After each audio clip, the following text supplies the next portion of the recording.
Narito na ang mga pinakamalalaking balita sa One North Central Luzon ngayong Lunes. Bagsik ng Super Typhoon Nando naramdaman sa Hilagang Luzon. Pinakabagong detalye sa bagyo, tutukan. Isang cold storage facility sa Villasis, Pangasinan nasunog. Sanhi ng sunog, patuloy na iniimbestigahan ng BFP. Lalaking patawid sa kalsada, patay matapos masalpok ng pick-up sa Ramon Isabela. Insidente sa pool sa CCTV. At kabi-kabilang protesta kontra korupsyon isinagawa rin sa iba't ibang probinsya.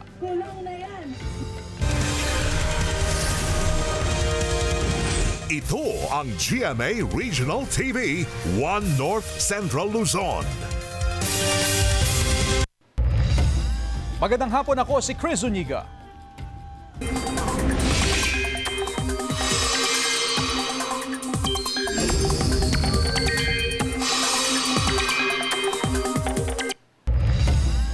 Bagsik ng Super Typhoon Nando naramdaman sa iba't ibang bahagi ng lalawigan ng Cagayan. Balitang tinutukan ni Glam Caligdan Dizon.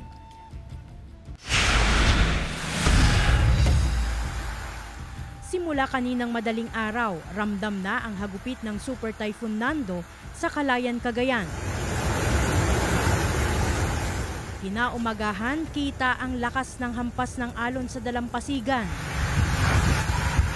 Tila nagsasayawan din ang mga puno dahil sa lakas ng hangin at ulan.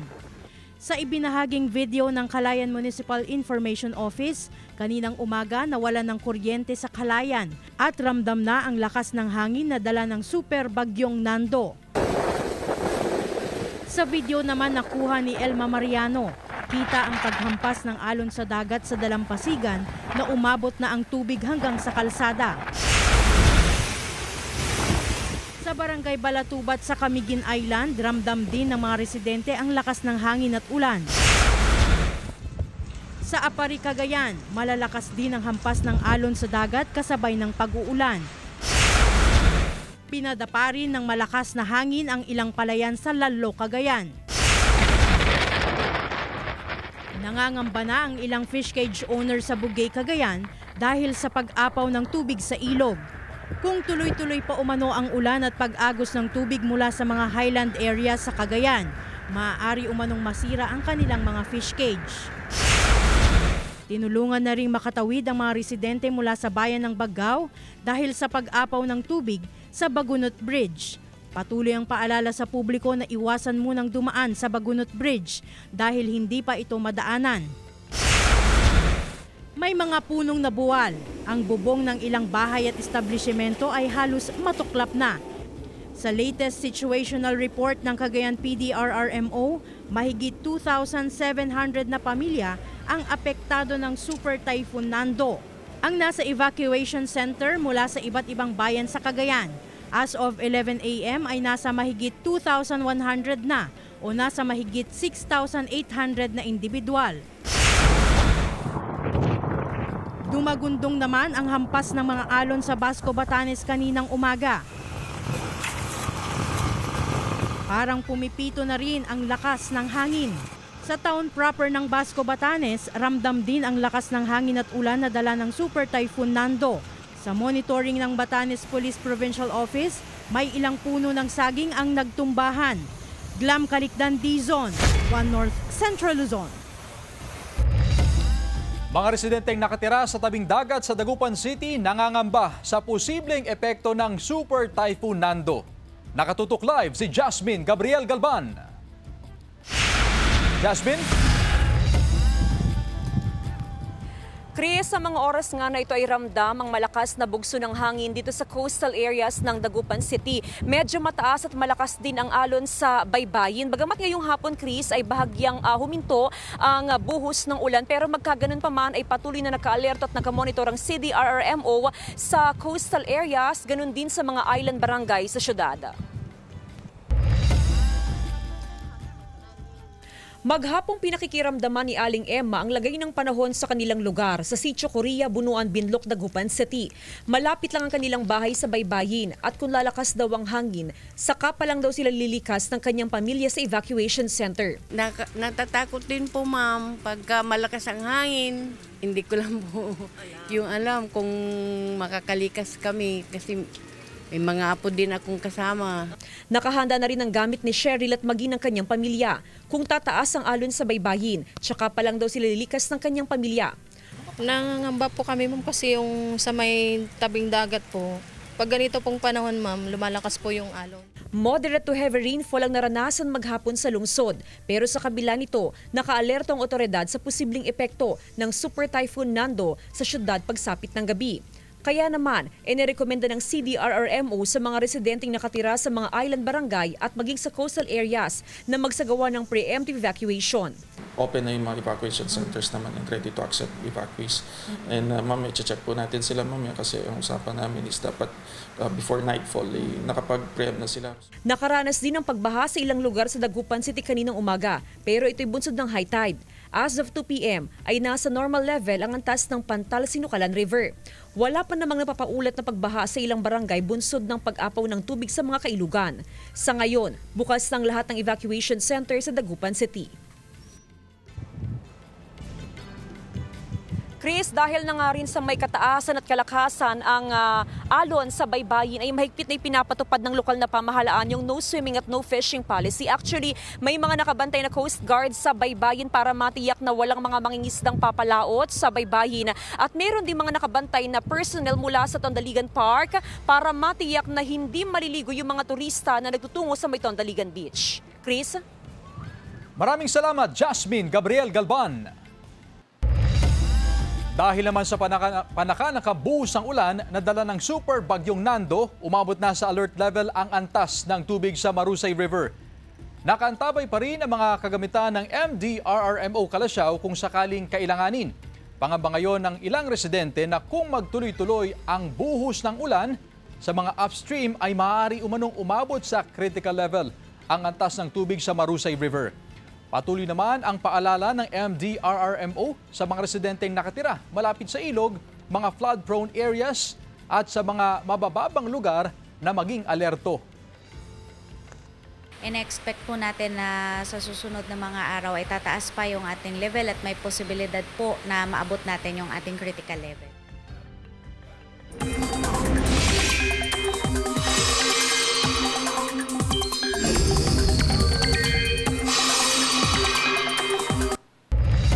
Mga kapuso, tropical cyclone wind signals nakataas sa iba't ibang lugar sa Hilaga at gitnang Luzon dahil sa Super Typhoon Nando. Narito ang report. Patuloy na nananalasa sa extreme northern Luzon at iba pang bahagi ng northern at central Luzon ang Super Typhoon Nando. Nakataas na ang signal number 5 sa Babuyan Islands. Signal number 4 sa southern portion ng Batanes, northern portion ng mainland Cagayan at northern portion ng Ilocos Norte. Signal number 3 sa natitirang bahagi ng Batanes, central portion ng mainland Cagayan, northern at central portions ng Apayao, pati na ang natitirang bahagi ng Ilocos Norte. Signal number 2 naman sa natitirang bahagi ng mainland Cagayan, Isabela, natitirang bahagi ng Apayao, Abra, Kalinga, Mountain Province, Ifugao, northern portion ng Benguet, northeastern portion ng Nueva Vizcaya, Ilocos Sur at northern portion ng La Union. Signal number 1 naman sa Quirino, natitirang bahagi ng Nueva Vizcaya, natitirang bahagi ng Benguet, natitirang bahagi ng La Union, Pangasinan, Aurora, Nueva Ecija, Bulacan, Tarlac, Pampanga, Zambales at northern portion ng Quezon, kasama na ang Polillo Islands. Pagkatapos itong dumaan sa extreme northern Luzon, posible na itong lumabas sa PAR bukas ng umaga. Patuloy na hinahatak at pinapalakas ng super bagyo ang habagat na nagpapaulan sa iba pang bahagi ng bansa. Base sa datos ng Metro Weather, may tsansa ng ulan sa northern at central Luzon. Malalakas ang ulan sa Batanes, Babuyan Islands, Ilocos Region at Cordillera. Malawakan ang matitinding ulan sa ilang probinsya kaya maging alerto sa malaking banta ng baha o landslide. Posible rin ang ulan sa iba pang bahagi ng bansa. Samantala, kabi-kabilang protesta kontra korupsyon isinagawa rin sa iba't ibang probinsya. May ulat si Jewel Fernandez. Bukod sa Luneta Park, kabi-kabilang kilos protesta kontra katiwalian din ang idinaos sa iba't ibang lugar sa Hilaga at Gintang Luzon kahapon. Sa Baguio City, nagsama-sama ang ilang civil society groups sa isinagawang Baguio Benguet laban sa korupsyon rally. Hawak ang kani-kanilang karatula, sabay-sabay na naglakad ang mga nagprotesta mula Baguio Convention and Cultural Center patungo sa Malcolm Square at doon nagdaos ng programa. Sa Angeles City, Pampanga, nagtipon-tipon din ang iba't ibang sektor ng lipunan upang ipahayag ang kanilang galit laban sa korupsyon. Sa tapat ng Holy Rosary Parish Church, nagsama-sama ang mga grupo na mariing tumututol sa korupsyon sa pamahalaan. Mula rito, nagmarcha ang mga reliyista patungong Santo Enterio kung saan isinagawa ang kilos protesta. Sa Malolos, Bulacan, nagsimula ang pagtitipon sa Atlag Bridge, malapit sa umunay maanomalyang Atlag Flood Control at Pump Station Project. Dito isinagawa ang maikling programa at nagdaos din ng motorcade at torch parade patungo sa DPWH 1st District Engineering Office.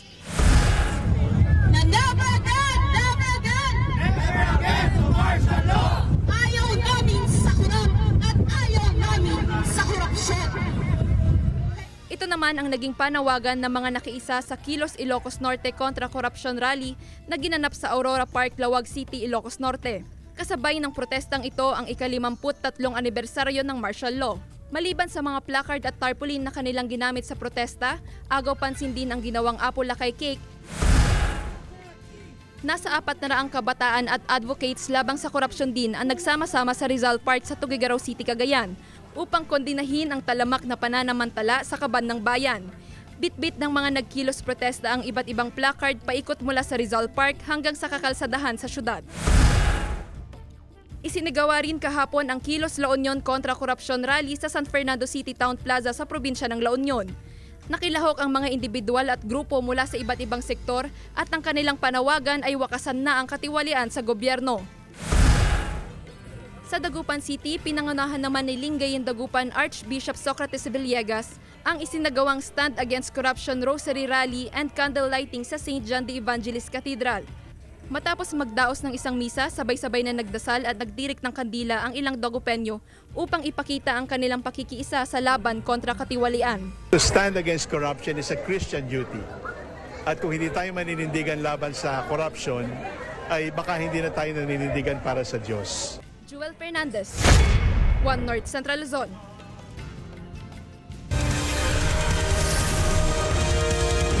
Ito ang GMA Regional TV, One North Central Luzon.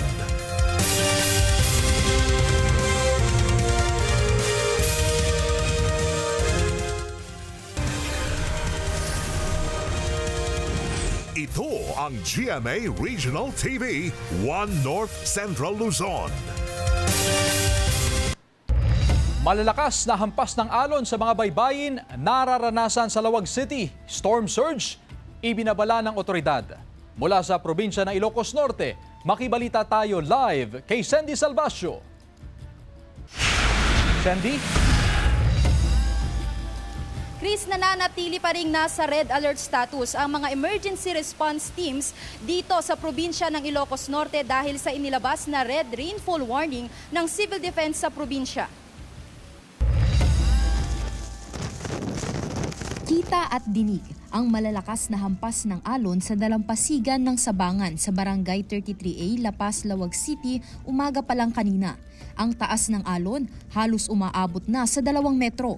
Binisita rin ng Coast Guard Substation Lawag City ang lugar upang tiyakin na wala nang mangingisdang papalaot at taong maliligo sa dagat.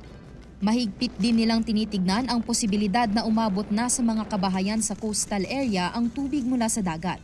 Sa abiso ng otoridad kaninang umaga, mataas na ang tsansa ng life-threatening storm surge anumang oras ngayong araw sa ilang mga probinsya sa Hilagang Luzon na kinabibilangan ng Ilocos Norte. Si Kuya Romnick, kahit sanay na raw sa pagdaan ng bagyo sa kanilang lugar, inaantabayanan pa rin nila ang pagtaas ng tubig sa dagat.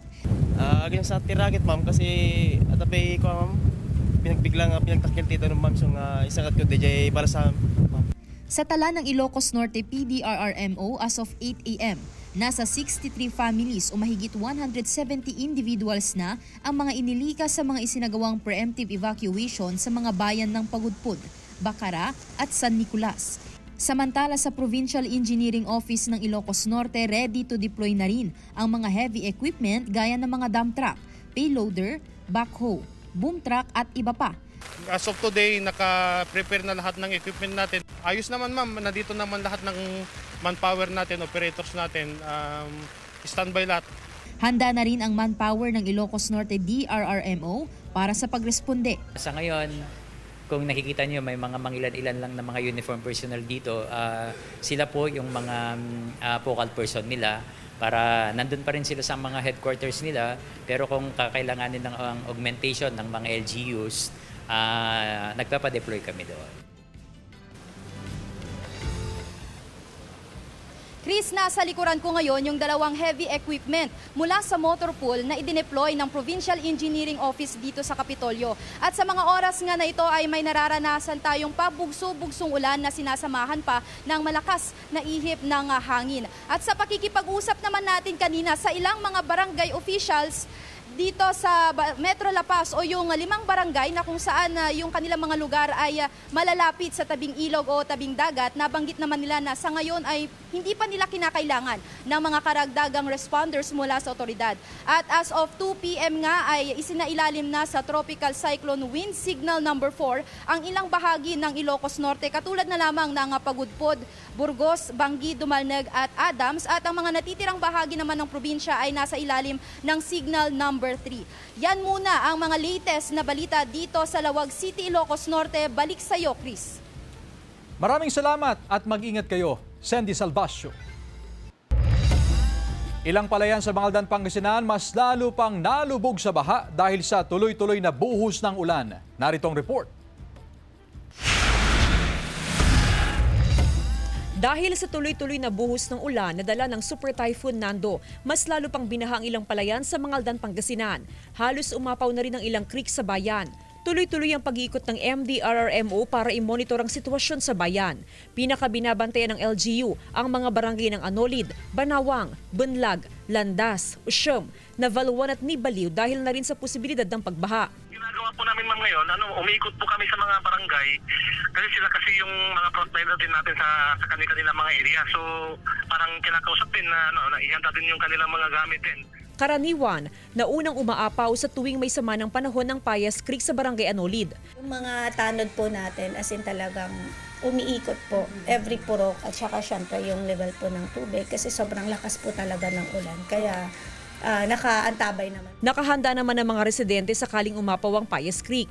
Ang ilan sa appliances ni Aling Betty ay nakapatong na sa mas mataas na lugar para hindi abutin sakaling bumaha. Pag ganyang mangyayari ma'am, hindi naman namin inaantay na talagang tataas pa kasi bago tumaas na umapaw yung tubig, tinataas na rin yung mga gamit. Nakahanda na rin ang second floor ng Barangay Hall na magsisilbing evacuation center sakaling may mga ililikas na residente. Jasmine Gabriel Galban, One North Central Luzon. Nilagdaan ni Pangulong Bongbong Marcos ang batas kaugnay sa paghahanda tuwing masama ang panahon. Sa ilalim ng Republic Act No. 12287, pinapayagan ng gobyerno na magdeklara ng state of imminent disaster. Layo nitong bigyan ng sapat na oras ang gobyerno na mapaghandaan ang mismong pagtama ng kalamidad. Kabilang dyan ang pag-alerto sa mga komunidad at pagsusulong ng emergency preparations. Nakaantabay ang deklarasyon o nakabatay ang deklarasyon sa rekomendasyon ng National, Regional o Local Disaster Risk Reduction and Management Councils. Dapat din ay magsagawa ang mga naturang ahensya ng pre-assessment kaugnay sa paparating na kalamidad bago magrekomenda. Ang NDRRMC ang inatasang maglabas ng guidelines sa pagpapatupad ng batas sa loob ng 60 araw matapos itong aprubahan ng Pangulo. Cold storage sa Villasis, Pangasinan na sunog. Sanhi ng sunog patuloy na inimbestigahan ng BFP. Naka-alerto, Jewel Fernandez. Sa drone video na ito, makikita ang lawak ng sunog sa isang storage facility sa Barangay Unzad, Villasis, Pangasinan madaling araw noong Sabado. Agad rumesponde ang mga kawani ng BFP Villasis pero dahil sa laki ng apoy, nahirapan sila at kinailangang magtawag ng tulong mula sa mga kalapit na bayan. Immediately, lahat ng resources, pinadispatch na natin. Then nakita ko talagang malaki. Nagtawag na kami ng augmentation sa mga karatig bayan. Umabot hanggang ika-4 na alarma ang sunog. Inabot ng halos 9 na oras bago ideklarang fire out. Laman ng 1,640 square meters na pasilidad ang frozen goods at stocks ng iba't ibang fast food at iba pang mga gamit. Cold storage po yun. Nandyan po yung mga stocks ng mga ating kilalang malaking fast food. And the others are those hybrids na pwede sanang hybrid na ipapamigay yata sa mga ating mga kababayan. Doon nakaimbak kasi kailangan yun kasi malamig. Sa ngayon, hindi pa matukoy ng mga otoridad ang pinagmulan ng apoy. Wala namang naitalang nasaktan sa sunog. Patuloy na sinisikap ng GMA Regional TV na makuhanan ng pahayag ang pamunuan ng storage facility. Kasama si Daryl Peralta, Jewel Fernandez, One North Central Luzon. Sa CCTV footage, kita ang pagtawid ng isang lalaki sa kalsada at maya-maya pa nasalpok siya ng pick-up. Nangyari ang insidente sa bahagi ng National Highway sa Santiago Tuguegarao Road, Barangay Burgos, Ramon Isabela. Batay sa investigasyon ng PNP, patay ang lalaking biktima ng hit and run. Nagkalasog-lasog ang katawan ng biktima nang iwan ng bumanggang pick-up na nagtungo pa San Mateo, Isabela. Hindi nakita ng mga saksi ang plaka ng nakabanggang sasakyan, pero umaasa silang makatutulong ang CCTV footage para mahanap ang salarin. Nakikipag-ugnayan na rin ang pulisya para mahanap ang salarin at mapanagot. Wala pang pahayag ang kaanak ng biktima. Sa mga kapusong job seeker, pagkakataon nyo nang maging bahagi ng GMA Network. Naghahanap po ang GMA Network ng mga aplikante para sa mga sumusunod na posisyon. Ang sinumang interesadong aplikante ay maaaring magpadala ng kanilang aplikasyon sa careers.gmanetwork.com. Mag-apply na at maging bahagi ng GMA, ang #1 network in the country.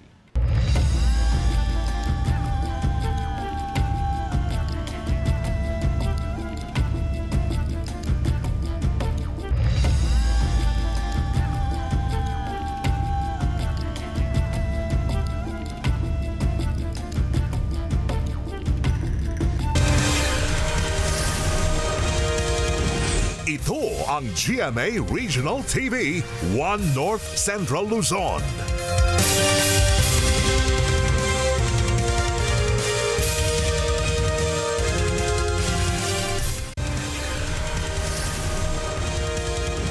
Ito ang GMA Regional TV, One North Central Luzon. Beep, beep, beep mga kapuso, may panibagong taas presyo sa mga produktong petrolyo ngayong linggo. Sa anunsyo ng ilang kumpanya ng langis, tataas ng 1 peso kada litro ang gasolina. 80 centavos naman ang dagdag sa kada litro ng diesel. Habang ang kerosene, 1 peso rin ang itataas sa kada litro. Yan na ika-6 na magkasunod na linggo ng taas presyo sa gasolina. Habang ika-5 naman yan para sa diesel at kerosene. Ayon sa DOE, isa sa mga nakakaapekto riyan ang patuloy na banta ng pagpataw ng sanctions laban sa Russia. Bahagi ng Old Road sa Barangay Anolid, Bangaldan, Pangasinan muling nabutas o nasira dahil sa pagdaan ng malalaking sasakyan. Ang detalye sa report. Isang buwan pa lang matapos na ayusin ang bahagi ng Old Road sa Barangay Anolid, Bangaldan, Pangasinan. Pero nabutas o nasira na naman ito. Ayon sa mga opisyal ng barangay, bunsod ito ng pagdaan ng malalaking sasakyan o mga truck sa kalsada. Problema ngayon ng barangay kung paano muling ipaayos ang bahagi ng Old Road. Tapos nakita ko nga na talagang siguro hindi lang thrice na naayos. Ngayon butas na naman. Pansamantalang nilagyan muna ng gulong ng sasakyan na magsisilbing harang o babala sa mga motorista para makaiwas sila sa malaking butas sa kalsada. Pero para sa mga motorista at mga residenteng dumadaan sa kalsada, dapat sana'y maayos na ang daan, lalo na't peligroso ito tuwing gabi. Daan-daan lang talaga, lulusot yung gulong. Kaya nilagyan ng yung warning device, may ilaw. Nakikipag-ugnayan na raw ang Barangay Council sa kinauukulan para sa agarang rehabilitasyon sa nasirang kalsada. Sakali raw na maayos ito, gagawa ng resolusyon ng konseho at kakausapin ng mga negosyanteng may-ari ng malalaking truck na karaniwang dumadaan sa Old Road. Kailangan din nilang makipagtulungan aside sa DPWH kasi ilang beses na pong naayos yun eh. Kaya nananawagan po ako sa mga may-ari ng truck na dumadaan po dito sa Old Road na sana makipagtulungan po. Sa ngayon, panawagan ng Barangay Council sa mga dumadaan sa kalsada na maging maingat para makaiwas sa aksidente. Jasmine Gabriel Galban, One North Central Luzon. Malakas na daloy ng tubig rumagasa mula sa isang falls sa Cannon Road sa Tuba, Benguet. Tutukan sa report. Sa video na ito, makikita ang pagragasa ng tubig sa Bridal Veil Falls na matatagpuan sa Cannon Road sa Benguet ngayong araw sa gitna ng pananalasa ng Super Typhoon Nando. Pansamantala namang isinara ang Marcos Highway sa Tuba, Benguet dahil sa nangyaring landslide sa Sitio Begis. Puspusan ang sinasagawang road clearing operations ng otoridad sa lugar. Samantala, pinag-iingat ang mga motorista sa pagbiyahe at pinapayuhang dumaan muna sa mga alternatibong ruta. Bukod sa pabugso-bugsong hangin at tuloy-tuloy na buhos ng ulan, ramdam din ang paglamig ng panahon sa Baguio City sa gitna ng pananalasa ng Super Typhoon Nando. Isinara muna ngayong araw ang mga pasyalan sa lungsod tulad ng mga parke para mapanatiling ligtas ang mga kababayan. Dahil wala ring pasok ngayong araw, hinihikayat din ng CDRRMO na iwasan munang lumabas ang mga residente kung wala namang importanteng lakad habang umiiral ang masamang panahon.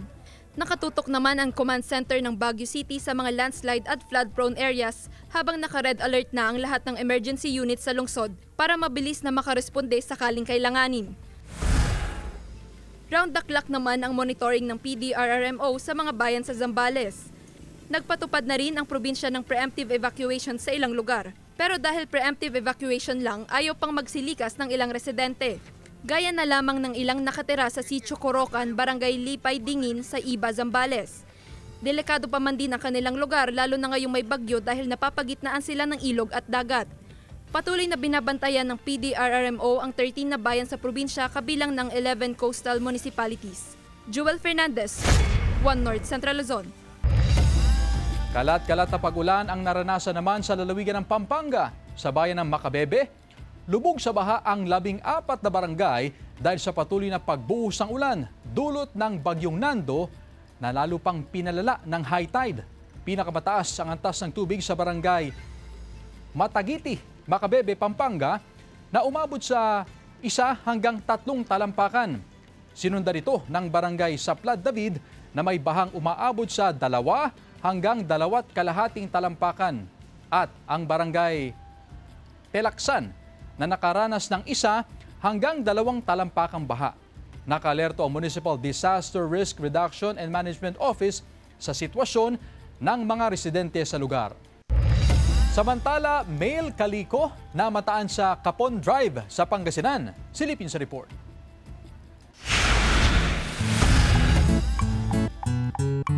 Spotted sa sinagawang low-cost kapon sa Drive Pangasinan ang pusang ito.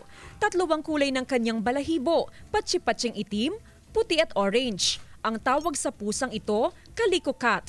Pero ang ikinagulat ni Doc Gab, ang pasyente nilang Calico Cat, isa pala sa tinuturing na pinaka-rare na pusa sa buong mundo. Isa kasi itong lalaking Calico Cat. Talagang nagulat dahil we didn't expect to see one. Even the pet parent was surprised na rare pala yung cat. Ito yung tinatawag natin na unicorn in the cat world. We didn't expect din na yung kanyang color is very clear.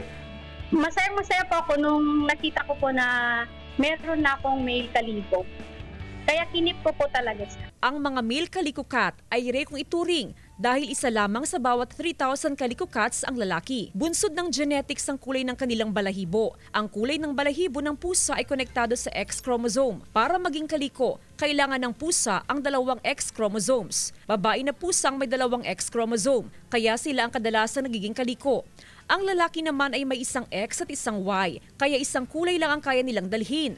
Paminsan-minsan, may lalaking pusa na may extra X chromosome dahil sa genetic mistake. Dahil dito, nagkaroon sila ng parehong orange, puti at itim na balahibo.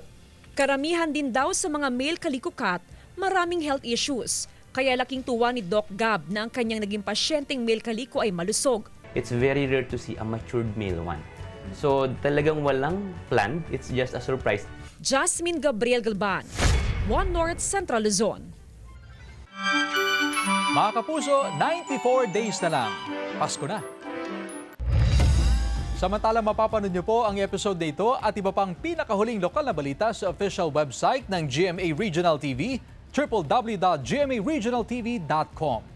Pwede rin kayo bumisita sa aming official YouTube channel, GMA Regional TV, at i-click ang subscribe button para sa pinaka-maiinit na balita mula sa mga rehiyon.